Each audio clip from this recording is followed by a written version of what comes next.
Hello అండి. నమస్తే. అందరికీ ముందుగా ఉగాది శుభాకాంక్షలండి. ఉగాది సందర్భంగా ఉగాది పచ్చడిని ఉగాది పండుగ రోజు స్పెషల్‌గా చేసుకునే పూర్ణం బూరెలని ఎలా తయారు చేసుకోవాలో చూపించబోతున్నానండి. ముందుగా షడ్‌రుచులతో కలిగిన ఈ ఉగాది పచ్చడిని తయారు చేసుకోవడానికి పచ్చి మామిడికాయని ఇలా సన్నగా తురిమి తీసుకోండి. 1 కప్పు మామిడికాయ తురుముకి సగం కప్పు బెల్లం పొడిని, సగం కప్పు వేపపూతని తీసుకోండి. వేపపూతని తొడిమలేం లేకుండా తీసేసి ఉప్పు నీటిలో 10 నిమిషాలు నానబెట్టిన తర్వాత నీట్‌గా క్లీన్ చేసి తీసుకోండి.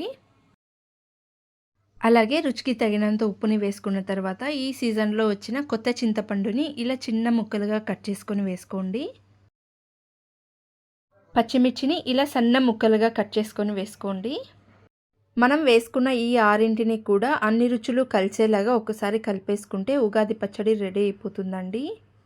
ఉగాది పచ్చడిని తినేటప్పుడు అన్ని రుచులు కరెక్ట్‌గా తెలిసే విధంగా మా రాయలసీమ సైడ్ అయితే ఉగాది పచ్చడిని ఈ విధంగా తయారు చేసుకుంటామండి.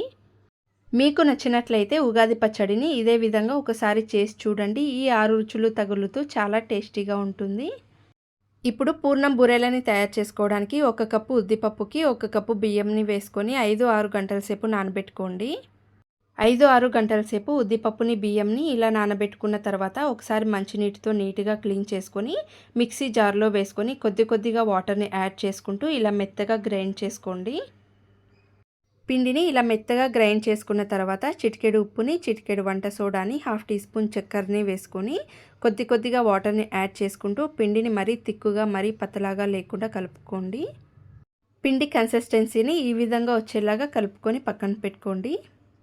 ఇప్పుడు పూర్ణంని తయారు చేసుకోవడానికి పచ్చిశనగపప్పుని 5-6 గంటల సేపు నానబెట్టుకున్న తర్వాత మంచినీటితో ఒకసారి నీట్‌గా క్లీన్ చేసుకొని కుక్కర్‌లో వేసుకొని మెత్తగా ఉడికించుకోండి.